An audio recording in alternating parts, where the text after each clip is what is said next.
क्या होगा अगर ज़ोंबी सिर्फ तेज ही नहीं बल्कि इतने शातिर हो जाएं कि वे उड़ते हुए प्लेन को भी मिनटों में पकड़ लें। 2025 की इस फिल्म में ज़ोंबी इतने ताकतवर हैं कि वे हजारों मील दूर से अपने दुश्मन को सुन सकते हैं और इंसानों के बनाए मजबूत किलों को तबाह कर सकते हैं। तो चलिए बिना किसी देरी के शुरू करते हैं इस हैरान कर देने वाली कहानी को। एक छोटा लड़का घर पर कार्टून देख रहा होता है जब अचानक टीवी सिग्नल रुक जाता है। कार्टून की जगह एक सीरियस न्यूज रिपोर्ट आती है जिसमें बताया जाता है कि पूरी दुनिया में एक अजीब वायरस फैल गया है। जो लोग इस वायरस की चपेट में आ रहे थे वे महज कुछ ही मिनटों में खौफनाक ज़ोंबीज में बदल रहे थे। वायरस इतनी तेजी से फैल रहा था कि कई शहर पहले ही तबाह हो चुके थे। जब लड़का ध्यान से न्यूज देख रहा होता है उसे ऊपर के कमरे से एक आवाज सुनाई देती है। वह डर जाता है और चेक करने जाता है, पर वहां पता चलता है कि यह सिर्फ उसकी बड़ी बहन का एक मजाक था। थोड़ी देर बाद उनके पिता का वीडियो कॉल आता है। वह ड्यूटी पर बाहर थे और अपनी पत्नी व बच्चों को तुरंत शहर छोड़कर रिश्तेदारों के पास जाने को कहते हैं। वायरस उनके शहर तक भी पहुंच चुका था। कॉल के दौरान छोटी बच्ची मुस्कुराते हुए अपने पापा को एक अलकी ब्रेसलेट दिखाती है जो उसने उनके लिए बनाया था।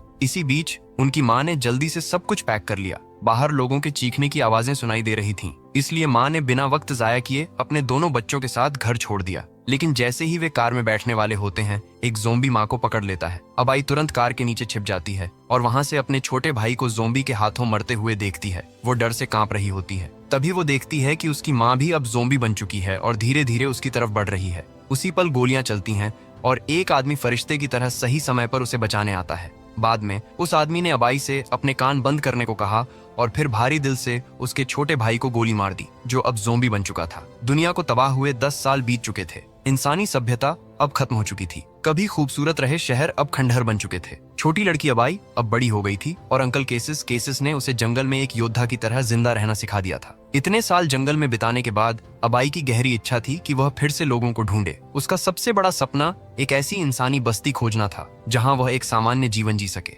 लेकिन केसिस के लिए सबसे सुरक्षित जगह संक्रमित जमीन से दूर एक सुनसान टापू था। एक रात केसिस की नींद अलार्म की आवाज से खुलती है। वह शांति से अपने टेंट से बाहर निकलता है और देखता है कि अंधेरे में एक ज़ोंबी हमला कर रहा है। केसिस ने तुरंत उसे गोली मार दी, लेकिन वह और अबाई दोनों चिंतित थे क्योंकि ज़ोंबी अक्सर झुंड में आते थे, जिसका मतलब था कि खतरा आसपास ही है। बिना वक्त जाया किए उन्होंने सूरज निकलने से पहले अपना सामान पैक किया और निकलने के लिए तैयार हो गए। तभी उनके घोड़े बेचैन होने लगे, जिसे केसिस जानता था कि यह खतरा करीब होने का संकेत है। जब उन्होंने आसपास देखा तो उन्हें ज़ोंबीज से घिरी हुई एक जीप मिली। केसिस शुरू में इसमें शामिल नहीं होना चाहता था, लेकिन अबाई ने बिना पूछे गोली चला दी, इसलिए केसिस को बाकी ज़ोंबीज को भी मारना पड़ा। जब वे आखिरकार जीप के पास पहुंचे तो उन्होंने जरूरी चीजें इकट्ठा करना शुरू कर दिया। केसिस ने एक मरे हुए आदमी के जूते तक ले लिए, लेकिन जैसे ही उसने उन्हें पहना कार के अंदर रखे एक वॉकी टॉकी से आवाज आई। तब उन्हें एहसास हुआ कि जीप वाले लोग अकेले नहीं थे, और भी जिंदा बचे लोग वहां मौजूद थे। केसिस तुरंत वहां से निकलना चाहता था, लेकिन इससे पहले कि वो हिल पाता कई एसयूवीज तेज रफ्तार से उनकी तरफ आईं।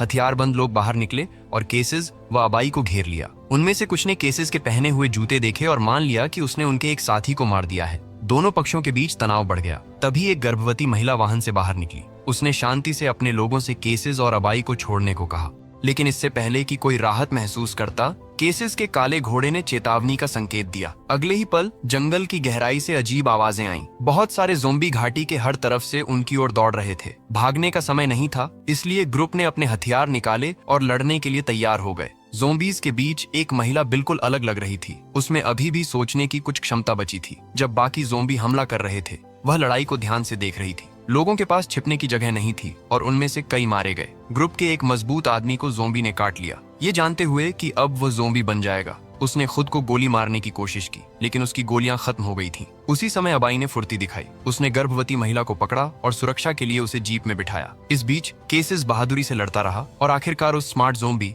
महिला को मारने में कामयाब रहा। केसिस ने जितनी तेज हो सके जीप चलाई और ज़ोंबीज की भीड़ से बच निकला। इसी दौरान एक काले चेहरे वाला ज़ोंबी उस स्मार्ट ज़ोंबी महिला की लाश तक पहुंचा। उसने उसे देखा और ऐसे कांपा जैसे वो उसकी पत्नी रही हो। दूसरी तरफ केसिस ने गर्भवती महिला और उसके पति को एक और ज़ोंबी हमले से बचाया। जब उसने उनसे पूछा कि वे कहां जा रहे हैं तो उन्होंने बताया कि वे शिपटाउन नाम की सुरक्षित जगह पहुंचने की कोशिश कर रहे हैं। ये सुनकर अबाई बहुत उत्साहित हो गई। ये वही जगह थी जिसे खोजने का वो हमेशा सपना देखती थी। रास्ता तय करने के बाद केसिस फिर से गाड़ी चलाने के लिए तैयार हुआ, लेकिन कार अचानक खराब हो गई। गर्भवती महिला का पति बाहर निकला। उसने अपना परिचय डेविड के रूप में दिया और बताया कि वह एक मैकेनिक है, लेकिन उसने यह भी कहा कि बिना स्पेयर पार्ट्स के जीप ठीक नहीं हो सकती। कोई और रास्ता न होने पर केसिस और ग्रुप ने पैदल आगे बढ़ने का फैसला किया। वे पहाड़ों के रास्ते से चले और जल्द ही उस शहर पहुंचे जहां अबाई पैदा हुई थी। ऊंची इमारतें अभी भी खड़ी थीं, लेकिन पूरा इलाका शमशान की तरह शांत था। केसेस को एक सुरक्षित इमारत मिली और जांच के बाद ग्रुप वहां रात बिताने के लिए रुक गया। उन्होंने आग जलाई और खाना बनाया। अबाई शिपटाउन के बारे में बातें करना बंद नहीं कर पा रही थी। उसकी उम्मीद अब और भी मजबूत थी। गर्भवती महिला ने वायरलेस रेडियो के जरिए पहले ही शिपटाउन से संपर्क कर लिया था। ये जगह कई बड़े जहाजों से बनी थी और चूंकि यह जमीन से जुड़ी नहीं थी, इसलिए इसे बहुत सुरक्षित माना जाता था। वहां पर्याप्त भोजन और पानी था। अबाई की आंखें उम्मीद से चमक उठीं, लेकिन केसेस बिल्कुल भी दिलचस्पी नहीं दिखा रहा था। उसे लगा कि आराम के लिए अभी समय नहीं है। वह सुरक्षा के लिए चेतावनी के संकेत और विस्फोटक जाल लगाने में व्यस्त रहा। सब कुछ सेट करने के बाद केसेस ने अपनी अगली योजना बताई। उसने कहा कि वह मेगन और डेविड को उनकी यात्रा में थोड़ा और आगे ले जाएगा, लेकिन उसके बाद उन्हें अलग होना होगा। उसकी मंजिल दूसरी दिशा में एक बंदरगाह थी। इससे अबाई बहुत परेशान हो गई। वह चुपचाप केसेस के पास गई और बहस करने लगी। वो नहीं समझ पा रही थी कि उसने शिपटाउन जाने से क्यों मना कर दिया। केसेस ने समझदारी से समझाया कि जहां ज्यादा लोग होते हैं वहां अक्सर ज्यादा खतरा होता है, लेकिन अबाई उसका डर नहीं समझ सकी, क्योंकि उसने कभी नहीं देखा था कि इंसान कितने क्रूर हो सकते हैं। केसेस अपनी बात पर अड़ा रहा। दुखी और गुस्से में अबाई सोने के लिए अकेली ऊपर चली गई। वे इस बात से बेखबर थे कि उस काले चेहरे वाले ज़ोंबी ने उनकी गंध पकड़ ली थी।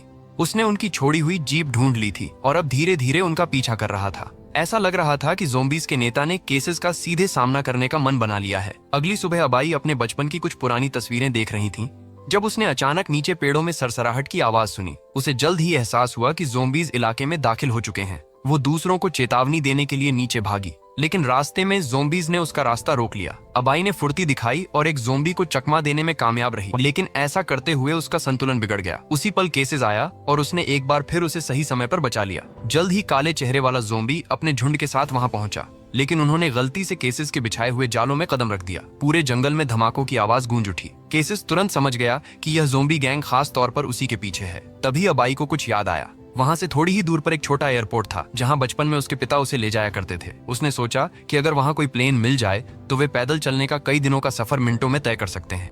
केसेस को ज्यादा उम्मीद नहीं थी, लेकिन अबाई के जोर देने पर वो वहां जाने के लिए तैयार हो गया। जब ग्रुप एयरपोर्ट पहुंचा तो वहां सन्नाटा देख सबको निराशा हुई, लेकिन अबाई ने हार नहीं मानी। उसे याद आया कि उसके पिता का एक प्राइवेट हैंगर था जिसे एक छोटे किले की तरह बनाया गया था। उसने दरवाजा उसी तरीके से खोला जो उसके पिता ने उसे सिखाया था। अंदर वाकई उसके पिता का छोटा विमान खड़ा था। अबाई खुशी से मुस्कुरा दी। उसने आखिरकार केसेस के सामने खुद को सही साबित कर दिया था। विमान बरसों से खड़ा था, इसलिए मैकेनिक डेविड ने उसकी मरम्मत शुरू की। जब वो काम कर रहा था, केसेस और अबाई पहरा देने के लिए एक ऊंची इमारत पर गए। वहां से उन्होंने देखा कि ज़ोंबीज का एक बड़ा झुंड एयरपोर्ट की तरफ ही बढ़ रहा है। केसेस ने भागकर सबको चेतावनी दी कि उनके पास उड़ान भरने के लिए सिर्फ 3 मिनट हैं। अबाई ने अपनी धुंधली यादों के सहारे विमान स्टार्ट किया। जैसे ही विमान रनवे पर दौड़ने लगा, दर्जनों ज़ोंबी करीब आ गए। केसेस ने गोलियां चलाकर रास्ता साफ किया और आखिरकार विमान हवा में उड़ गया। जमीन पर खड़ा वो काला ज़ोंबी मुखिया गुस्से और दुख के साथ उन्हें ऊपर की ओर देखता रहा। विमान के अंदर सबने राहत की सांस ली, लेकिन ये खुशी कमजोर निकली। अचानक इंजन से धुआं निकलने लगा और विमान नीचे गिरने लगा। किस्मत से वे ज्यादा ऊंचाई पर नहीं थे। प्लेन जमीन से टकराया और क्रैश होने से पहले धीमा हो गया। सबको मामूली चोटें आईं, लेकिन विमान अब कबाड़ बन चुका था। उन्हें अपना सफर फिर से पैदल ही शुरू करना पड़ा।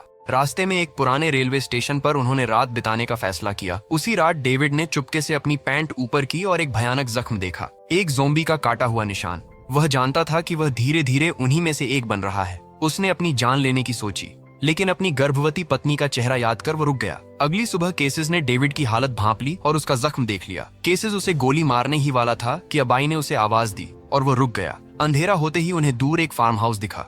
वहां पहुंचते ही एक अलार्म बजा, जिससे पता चला कि कोई अंदर है। घर के मालिक ने जब सुना कि उनके साथ एक गर्भवती महिला है तो उसने उन्हें अंदर बुला लिया। उस आदमी ने सर्वाइवल का एक बेहतरीन सिस्टम बनाया हुआ था। अबाई ने कई दिनों बाद गर्म पानी से स्नान किया और सबने मिलकर डिनर किया। केसेस ने अपना पुराना लैपटॉप चार्ज कर अपनी पत्नी की तस्वीरें देखी। यादों में डूबकर उसने अपना मन बदल लिया और मेगन को सुरक्षित शिपटाउन पहुंचाने का फैसला किया।